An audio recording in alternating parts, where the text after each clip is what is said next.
So I'm looking to see, there we go. Making sure it was letting me share. And sorry, there's a lot been going on the last couple of days, as you might be aware. And so let me mute my phone. Great.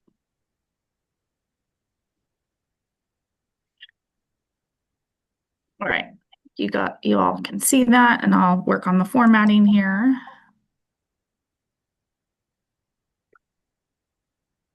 It's moving slow. Let's get there. There we go. I'll make you all small so that you're not seeing yourselves.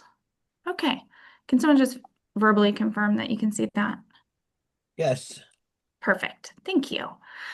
All right. I had offered to provide a presentation on the Genasys platform. And I decided it was a good opportunity to also just give a little background about our overall public information emergency notification concepts, because Genasys is really just one tool that we use. Um, so I hope that's okay. It's not too long of a presentation because I wanted to make sure I would be able to have plenty of time to answer as many questions as you all might have. So um, we'll get started here. So first, just speaking, and if you were at the Lompoc event, then you might have seen some of these slides. But so I apologize for those who saw that, but this is slightly modified. So first, when we talk about any type of protective action during an emergency, just want to clarify some roles and concepts that occur. One, Office of Emergency Management, we are a coordinating agency. So we are not typically the ones taking action in the field. We're typically not the ones making decisions in the field. We are coordinating resources, information, and needs, and then communicating to the public those concepts. And so when we talk about protective actions, it is the public safety agencies that are working together in the field. So many agencies provide the input. Sometimes OEM, Office of Emergency Management, is engaged in that, for instance, with our burn scars when there is weather approaching.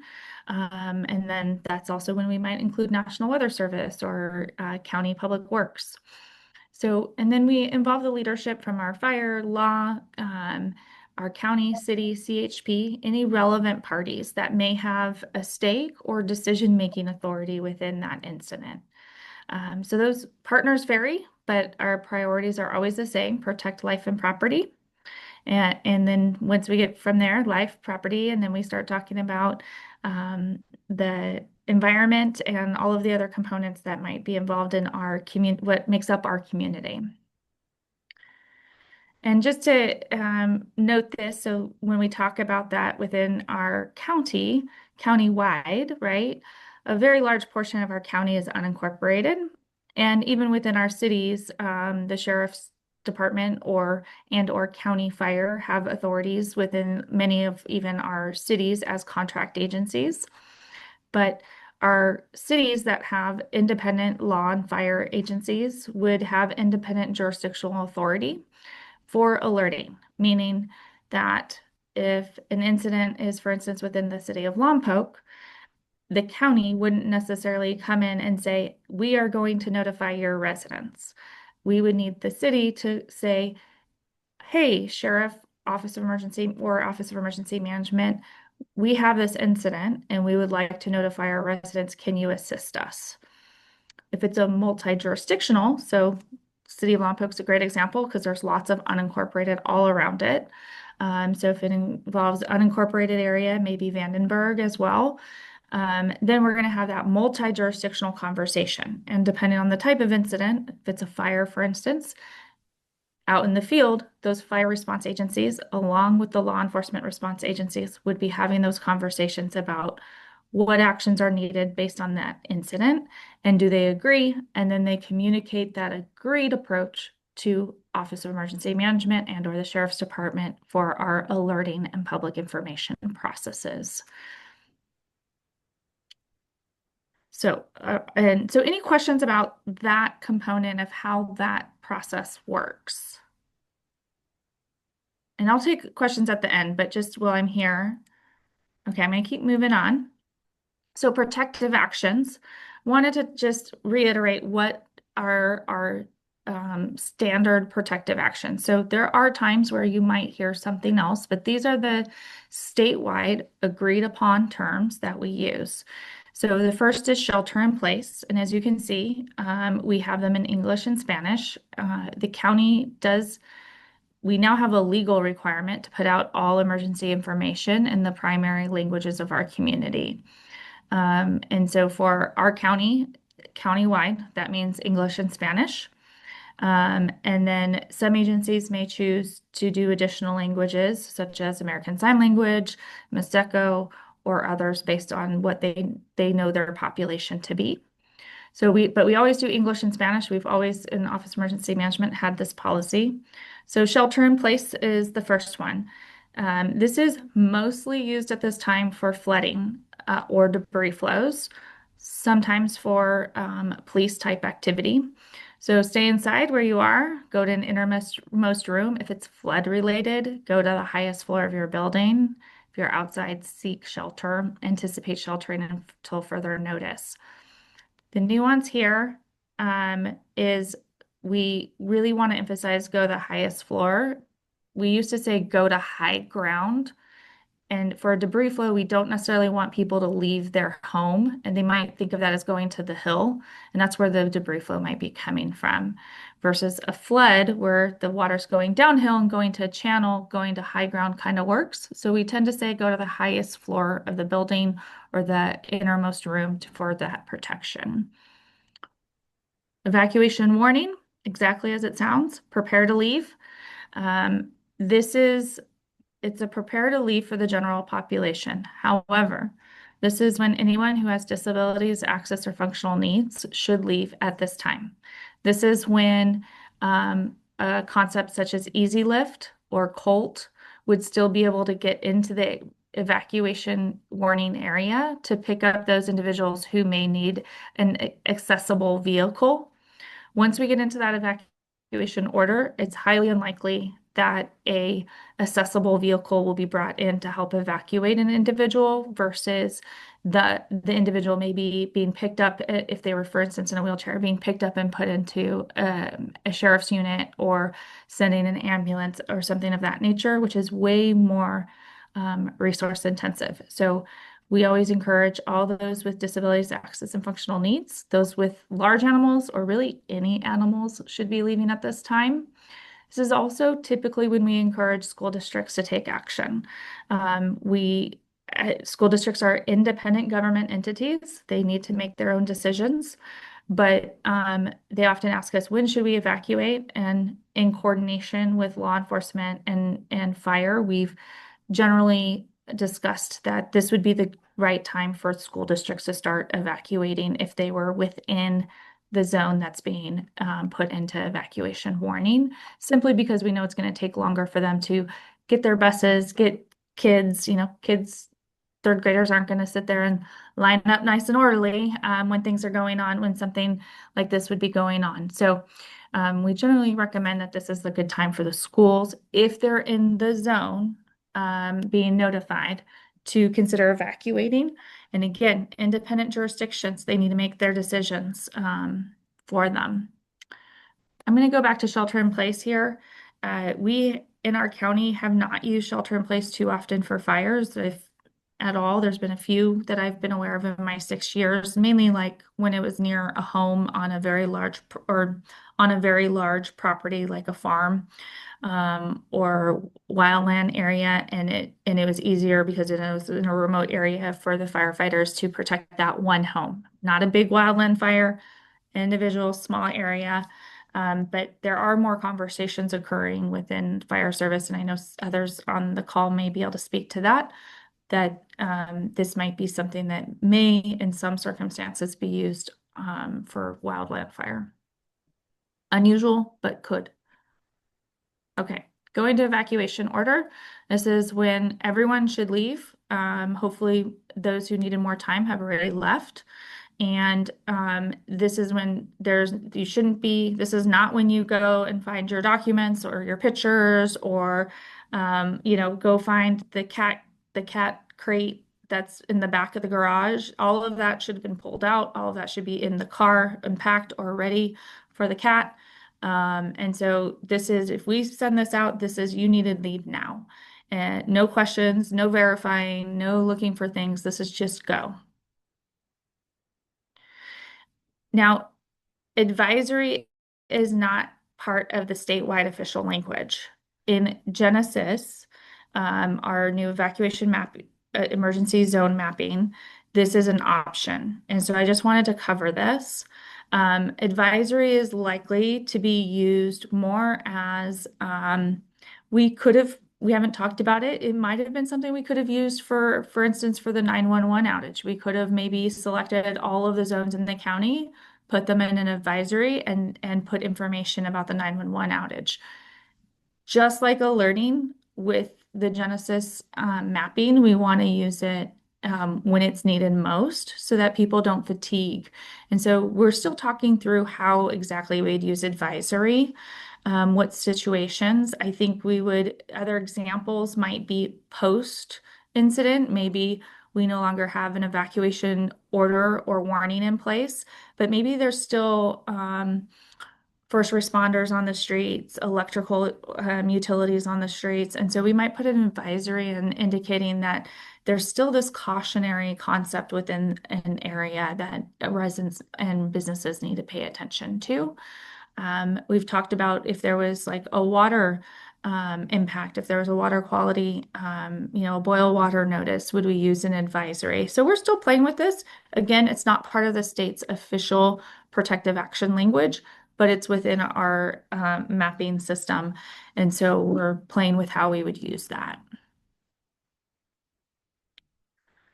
And forgive me if I'm double checking things as I go on other things that have been happening this week. So, all right. So when we talk about emergency alerts, we do have some primary objectives to get the right information to the right people at the right time. And it seems pretty simple.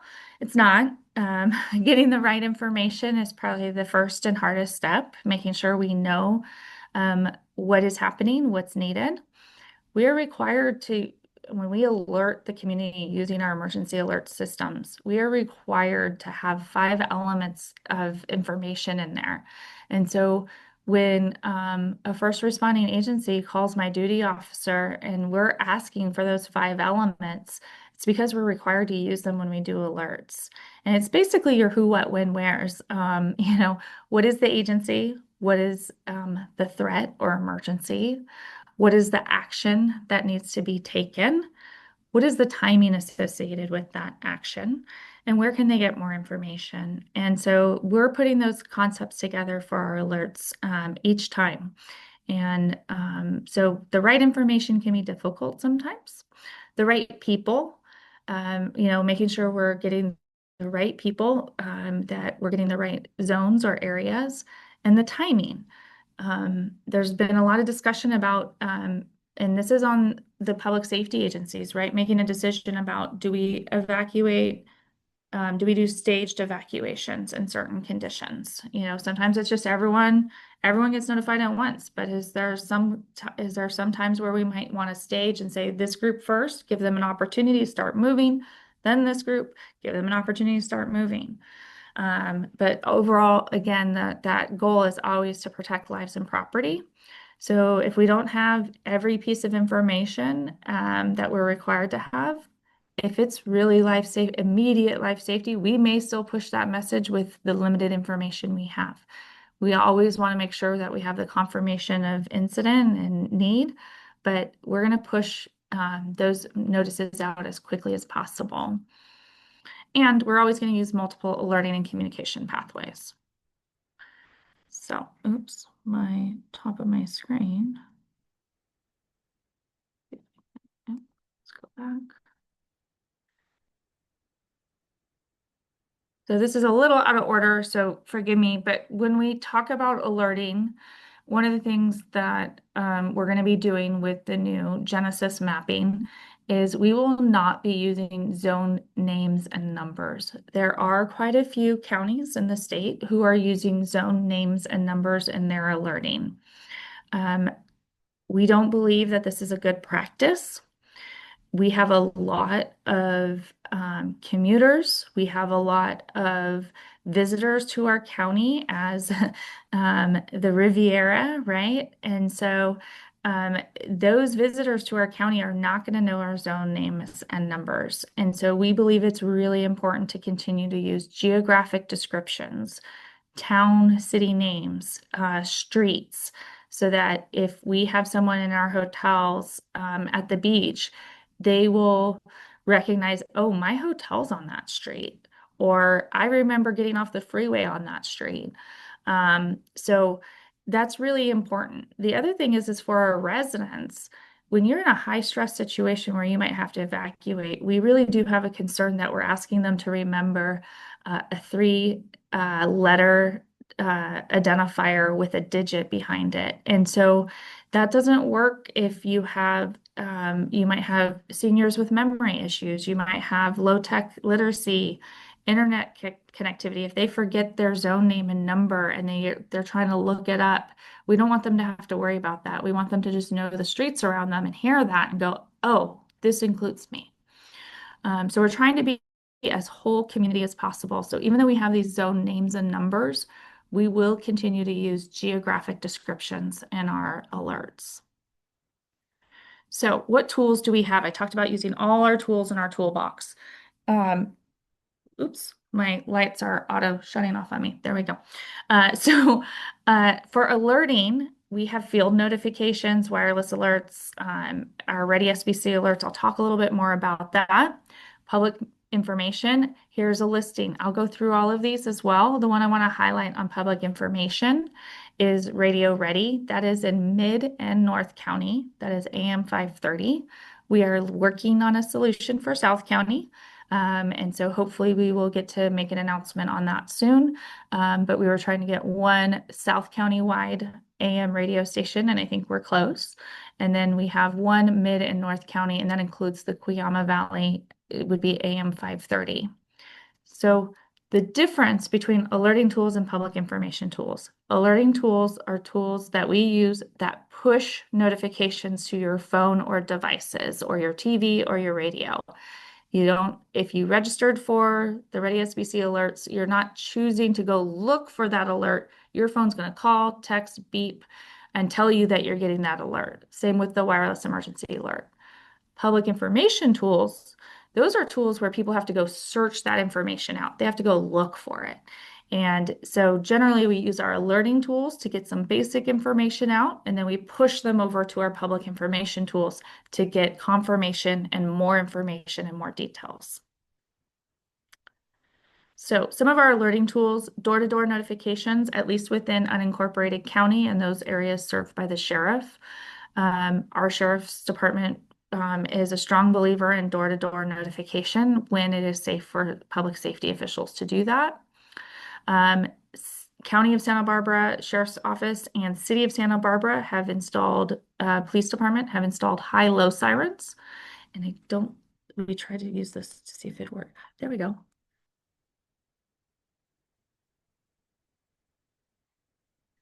Oops.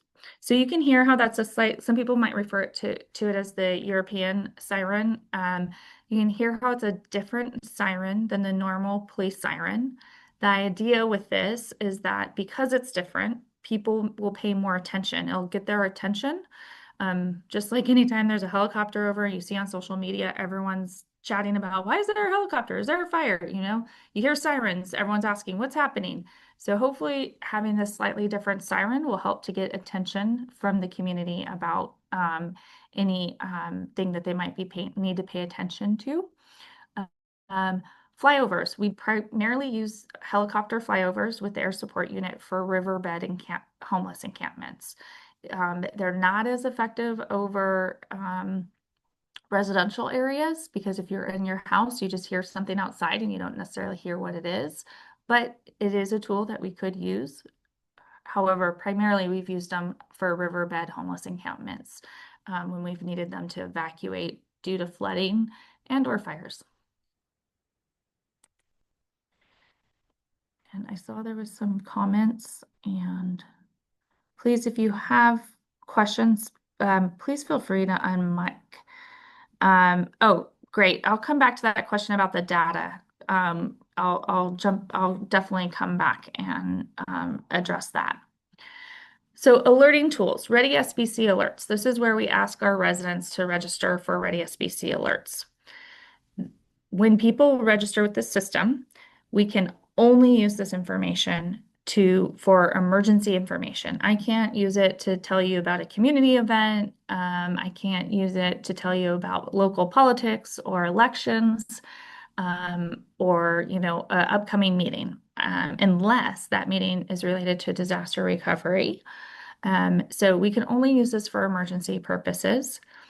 An individual registration can register up to 5 addresses. So, home, work, your kids' school, your mom's house, whatever it might be. Now, I will caveat that I do recommend that, like a husband and wife who share a home, maybe consider doing separate registrations. This has come up a little bit lately. Um, the awkwardness of having someone say, my wife and I had a divorce. Can you please remove my information from that address? Not just that reason, but it does allow you to, like, for instance, if a husband and wife are living together, it does allow the husband to put in his work address and his home address, and allows the wife to put in her work address and her home address, or maybe another site. So it just kind of gives you some flexibility. If you do it together, it's fine as well. But it does make sure that also that both cell phones, so if husband and wife are in the same home, both their cell phones get notified because they have individual registrations. There are times where we've heard of a family member, there's the confirm this message.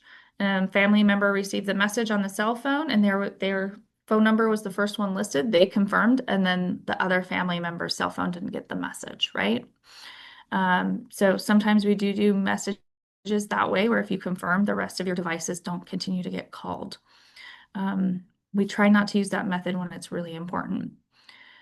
You must register at least one contact. I'm giving you guys more details than we typically cover, just because you guys are advocates and community partners. So you have to register at least one contact method and one physical address. We ask that people do not use PO boxes, because the whole idea is that we are geo-targeting our notifications based on where someone lives, works, or plays, right? So it's targeted to where that address is. And so a PO box doesn't, if your PO box is downtown and you live up the hill, you're going to get notified for something downtown and not up the hill. And so that's really important. I will note we've had some community members who have been afraid to share their address. Assumption could be made maybe because they're undocumented.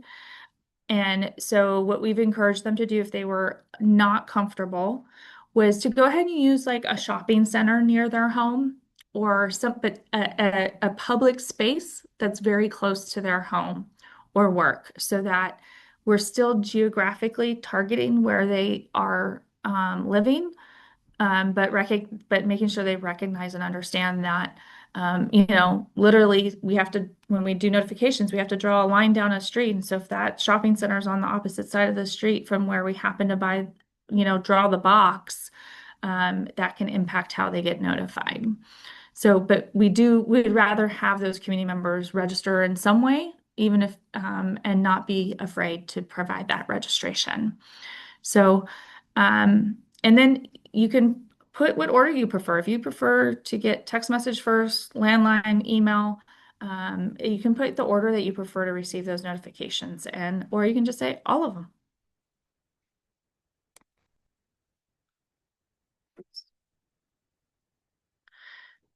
Wireless emergency alerts, as we all know, those are the ones that are really loud on our phones. It's the same system as the Amber alert system. people sometimes tell us, oh, I got a text from you, and it was a wireless emergency alert. That's the one that pops up, makes the big loud noise on your phone. It does require cell phones. It does not require signing up.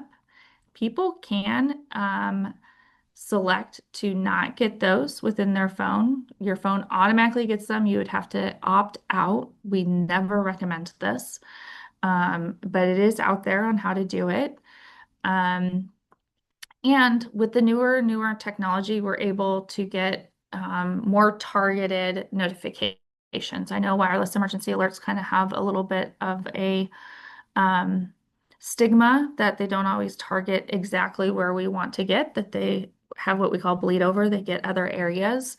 But with newer cell phone technology, it's getting better. Older cell phones will still get that bleed over that occurs. Emergency alert system is your ticker tape on your TV or what you hear on the radio. And then here's our just a small spattering of our public information tools, right? Call center, when we activate at the county call center, um, the traditional media, our website, social media. Oh, this one doesn't have our AM 530 for Mid and North County. And then Genasys Protect, our new mapping concept, which I'll go into here. So just for your information, this isn't necessarily what we provide everyone in the public all the time, but on the internal side of Genasys, and for us on the internal side, it's called Genasys EVAC. Just an idea to give you an idea of what went into getting this system set up for our county. We included population statistics, critical evacuation facilities such as senior living facilities, hospitals, schools, nurseries, uh, um, care facilities, right? We pre-identified, and apologies for the acronym there, TEPS, temporary evacuation points. Those are anything from a church parking lot to a school site. And those are just meant to be pull into the evacuate. Here's a place to meet up, and we'll try to get you more information. We'll try to send a liaison out and get you more information once you get to that site. But we know people are more likely to evacuate when they know where to go. And so we try to give them a temporary evacuation point.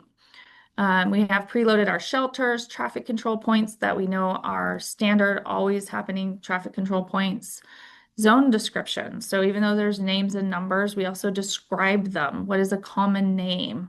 It's not official, but a lot of people use Nolita, right? And so we might have that in there just so that we have that reference for our first responders. We have our hazard data. Where are the tsunami areas of concern? This information is all available to our first responders in the field on their devices as long as they have an internet access. So the idea here is that this information helps them to make decisions about evacuation and protective actions. They might decide that because the senior living facility is really close by, maybe they weren't going to evacuate that next zone or even put it in a warning, but because there's a critical facility or they know that there's a school site, they might decide to be a little more proactive, or they might do slightly different messaging or slightly different actions. And so this is supposed to be information that can help our first responders and our response agencies help to make decisions on public protections, safety protections that our public might need to take. And just a little data for those of you who like data, just what went into creating our zones. 98 evacuation sites, over 1,000 critical facilities that we collected from every government agency that we work with in the county. 112 special consideration zones. Special consideration zones are things like where Cottage Hospital is. So zones that might have special considerations when we talk about protective actions. We went from 332 emergency protective zones to 534. And some agencies are still adjusting those based on practicing and playing with the zones and seeing working through scenarios basically to see if these make sense. And again, just to give you a little bit of an idea of all the agencies we've worked with, All of the agencies in orange are agencies that will be actively using the system to make decision making, to inform their decisions, to post information. It could be, let's just use City of Carpinteria as an agency that has contract fire and law. So the fire and law might be making decisions about protective actions. City of Carpinteria might be doing road closures and sheltering, and so they can use the system to input those road closures for the community or add shelter sites for the community so that people know where to go. And then the green ones are agencies that contributed data and information and input into the process and will continue to provide that for us. This is what the public facing map looks like. And what we're really encouraging, yes, the community can go to the Genasys website, protectgenasys.com there, but we're going to have this map embedded into the Ready SBC website 24/7, 365. So the idea is any community member in unincorporated or an incorporated city can go here and see the zones and see information about what might be happening. And you'll see the labeling there, example, LOS, and then the numbering. But this is where community members will be able to go and get more information. So you can enter an address, so it's interactive, and you'd be able to see the current protective action, open shelters, road closures, zone descriptions, community links. So if it's the City of Carpinteria, they can add a link within the evacuation zone information to say, here's more information on our website.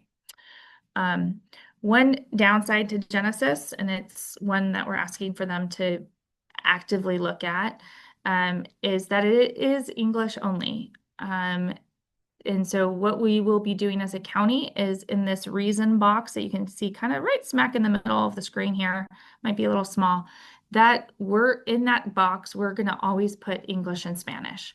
The overall website won't be in Spanish, but that box will at least have English and Spanish. And again, this is why we're pushing people to readysbc.org, because we're going to always have everything in English and Spanish. And if people go direct to Protect Genasys, it's only going to be this box once you click on a zone. And so it's not as, definitely not as friendly for our Spanish speaking population. And so that Ready SBC will be one more one-stop shop for everyone, but especially our Spanish speaking population. There is an application. So Genasys does have a phone app. It's called Genasys Protect. It's on Google and iPhone. Again, English only. We'll use that reason box as we can for English and Spanish. On the app, you can save and follow 5 zones. And so if you save and follow those 5 zones, you'll get a little notification on your phone when there's a change in status. It's not an alert. It's going to be a notification, just like when you have that list of, oh, you have 10 emails and there's a new post in Twitter. And so it's going to be like along with everything else on your phone. It doesn't have a different ringtone. I've heard some phones allow you to add a different ringtone, but most we've heard do not. But it is an app. You can also turn on your location services within the app. And so even if you're driving around the county and you enter a zone or you're getting near a zone with a protective action, it will then track where you're at and notify you. I know a lot of people don't like having their location services on at all times, so may not be the best option for everyone, but they can also save and follow 5 zones. So in terms of the emergency zones, we're going to be doing some public education, the dedicated Ready SBC website. We're going to have an explanation video, some FAQs, just to help explain what this new product is, what this information tool is. We'll have some social media infographics with messages. We're working on some a little longer term. We're hoping to get out some digital ads and public safety announcements via local cable and radio and news. And then we're looking at different ways to educate the community about evacuation. We will never tell the community exactly how to evacuate from their home. When we talk about evacuation planning, we're not going to tell them exactly how to leave their property.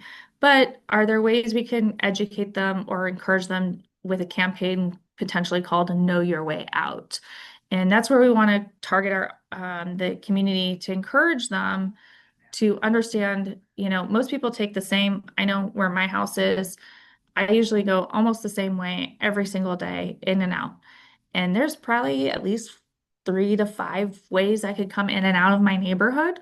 And so this campaign is about knowing your way out so that if your standard route, the way you normally go is blocked, you're already familiar with those other ways to get out.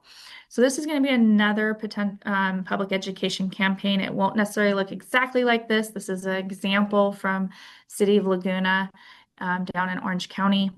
But this is a campaign we're working on and looking at with a contractor. We're also going to we won't be able to do the entire county for this campaign. So we're looking at what are our highest risk areas, areas that may have more single egress considerations, vulnerable populations. So we might have to target just a few primary communities, and then as we get more money, we might be able to do a larger campaign. So launch date for Genasys is now scheduled for August 6th. That was pushed back for several reasons. But we do plan to go live with that on August 6th. So right now, if you go to the Genasys website for our county, it doesn't look like we have zones. And so starting August 6th, those will be live and they'll be up on our website and the app and all of that. So I'm going to stop sharing. I know I went through a lot of information. I'm going to look at the chat because I know I saw some questions come in and I might have answered it kind of as we went. So Liz, how does OEM use the data of alert recipients confirming that yes, they received it? Great question. So two potential concepts. We can, one, we can set alerts where if we put our settings, we can set our settings so that when we send an alert, and let's say, Paul, you want to text first, then call, then email. And so we can set our settings so that if we text you and you say confirmed, it will no longer send you a phone call and an email. We don't have to always use that setting. When it's really high risk, high life safety, we generally won't. We will say hit all the devices, even if you confirm. The other way we use confirmations is just for stats so that we know the community received the information. It's one of the few ways that we get data back to know how effective the alert was when it went out.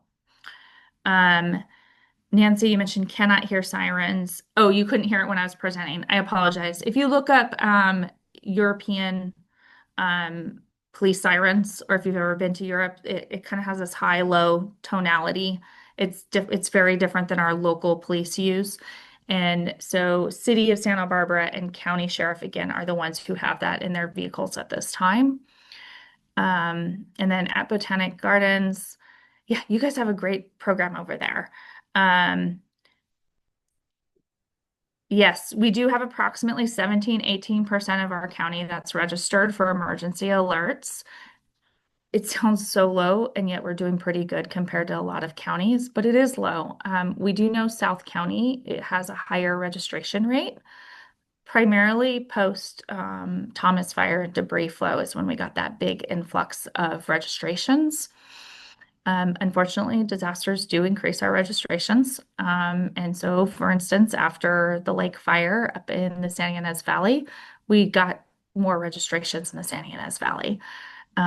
So we do have active campaigns. We're putting together another campaign, but anytime you guys can help us with it, we will give you half-page paper forms that you can help people sign and fill out, and you can bring to us when you do.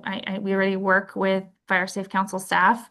They take our stuff out. If they're doing a community event, we have tablets that you can borrow from us and take to community events and have people directly register in the system through the tablet. So, yeah. How far do the sirens project? Um, your standard police siren. So same concept. I don't have how many linear feet, and of course it will depend, how thick are your walls and windows. But it's your standard police siren volume. Um, was Genasys tested? So we have done tests with all of our public. So it was amazing. We had a day where every single public safety agency came to Office of Emergency Management. We threw them all in the parking lot in the back of their vehicles and made them play with Genesis and test it and see if they could connect and see if it was working and how well it worked. Um, Already, just from that one exercise, we identified some zones that needed to be refined. And we just identified some processes that need to be refined. And I think just like any tool, as we continue to use it, we'll identify additional lessons where we will need to refine our processes. Um, but it's been used for several years by many counties. Some counties have gone away from it, didn't work for them, and other counties have come on board and they've kept it for years. So we hope it's a great tool for us. And we think we've taken Genasys has told us that we have been more thorough in our approach and our policy in how we've loaded data, how we've set up our zones, in our approach to training, in our approach to policies and procedures. And so that's purposeful, and we hope that that will really increase the likelihood that this will be beneficial for all of our county and our public safety agencies. No, we have not tested it with the public yet. We've tested the Ready SBC alert system. We did a test in May, and that went very well. We had over 1,000 new registrations from that test. But Genasys is hard to test with the community live. So we can't test it with the community until we go live. And then it's a little nerve-wracking to test something that tells the community to go evacuate. They don't really have another way to test it other than doing that and then putting test, test, test in the reason. But unfortunately, it'll still say evacuate. And so we're going to have to play with it and see how we would be able to test it with the community. But we've been able to test it internally before we launched. So I've asked, I think I got through all the chat, but happy to take verbal questions or hand raises. I Just know I've got a lot of information. yeah, follow up on the last question. Would it work to do a test of it with a Firewise community that wants to do a practice evacuation? Potentially, yes. I think we're very open to that discussion. And just like I know we worked with you guys on a Firewise community that was doing an evacuation drill. And so we'd have to really talk through how to do it, how it would work, what kind of language we would use. We might even need to do some general public notification prior. We'd have to think it through, but please work with us and myself and Enos if we wanted to do that for a future Firewise community. No, yeah, definitely let us know if you guys want to do that because Kate always gets requests and we try to get people to at least have a robust phone tree first, Yes. at least before we have that conversation with them. But we do have some communities I think we could talk to about that. So if you want to test it out, do let us know. Yeah, give us a couple months to just get everything going. And then let's talk about it more. All right, no, Perfect. that sounds good. So, Victoria. yeah, so I know this is sort of hard to do, and I understand your challenges as a, and in the OEMC, I totally understand that. But over the time, I think that we need to develop a standardized test date where we test our emergency systems. And that becomes that allows people to get familiar with it. And the first year you do it, you get 10%, and hopefully it increases every year. But some kind of a a sponsored, Montecito Fire Department, OEMC, MINSA, all of these people, 1 day test to test the system. That's not going to happen in the next 3 weeks. But that seems to me a goal that would be very advanced to try and figure out how that would work. And I think it would make people feel safer. Uh, I agree. We did our first ever countywide test of our alerting system in May, and it went really well. And that was the first time we've done a countywide. And our intent is to do that annually. And I like the idea of having a standard date. Yeah, shakeout would be potentially a good date. So we're exploring that for the future. good. Okay. Great. Anybody else have any questions? Oh, yeah, Gordon, go ahead. Thank you. I'm just unclear. Is there going to be a Ready SBC app? Is there one, or is it just going on the site? We do not have a Ready SBC app. We just have the readysbc.org website. Genasys, the product that we're using for emergency protective maps, they have an application. They have a phone app. That will not include all the information that we are able to put out on the Ready SBC website. Thank you. Gordon, if you want to find me funding for an app, I'd love to have an app. To do, put on the to-do list. Yeah. Yeah. I think San Luis Obispo County is coming out with an app. Could They've you been trying to develop one. could you just go over your staff and your support people and who's on board? I've kind of been out of the loop for a while. Who's in Office of Emergency Management? Yeah, your immediate staff. Sure. I have less than Anne Marie does.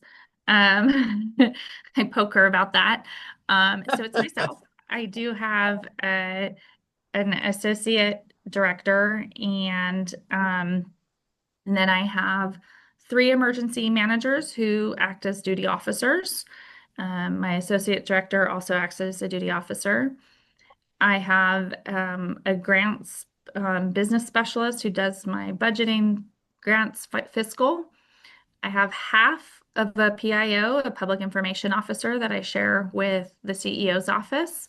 And I have a temporarily grant funded employee, Genasys, who's been working on this project, who also acts in the role of duty officer, but she is temporarily funded. And so, as well as my PIO. So I have 1.5 positions that are temporarily funded through 26, 27. And then I would be back down to my 3 EMs, associate director, and a business financial specialist. So we're a pretty small team. Thank you. All right. If you have problems with Ready SBC alerts, definitely you can let myself know. But the best way is to call our main line for the office and or send an email. I'll put the email address here in the chat. It's our general email address.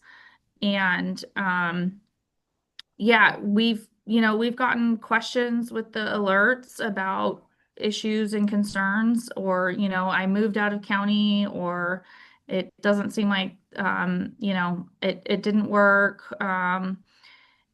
So oops, I'm trying to type and talk and it's not working. So yeah, send those over to us, or you can call us again. And we can help address any issues or concerns you might have encountered on any of the alerts. Or if you have trouble getting in, or you have trouble updating your information. I will say, if you have issues, if you used to be registered in another county, you'd be amazed how many calls we get. Can you remove me from another agencies? Like I moved from LA. How do I get out of their system? We can't help you get out, but we can help you find the contact information. Awesome. Anything else for Kelly? You may have said this, Kelly, and I didn't track it, but Genasys is predicated on how are the people in the system for you? Is that cell phone data? It's not dependent on folks who sign up for ReadySP, is it? Right. So Genesis is it's really just a mapping system. So I want to emphasize that. It is not an alert notification system, right? It provides us a visualization of where the protective actions are. And so that's why we're really emphasizing that we're going to have it on Ready SBC. We are still, our primary way to contact people is through Ready SBC. If you go to the app and you have the app for Genesis, you can register for addresses. You can also just have your location services turned on. We do not get any of that information. We do not know how many people will have their zones active or have their location services on. We can't send them any direct messages other than if we change or activate a zone. Um, we otherwise won't be able to notify them. Thank you. Yeah. Great. Anything else for Kelly? Thank you so much, Kelly. Appreciate it. A lot of information, as you awesome. Yeah, and I put in the chat our general email and our general phone number. So if it, Nancy, if you had problems or if you heard from somebody who had problems, let me know, and we can help address that. Awesome. Okay, we'll go on to agency updates. Like then I have you, Kelly. I know you had some issues with the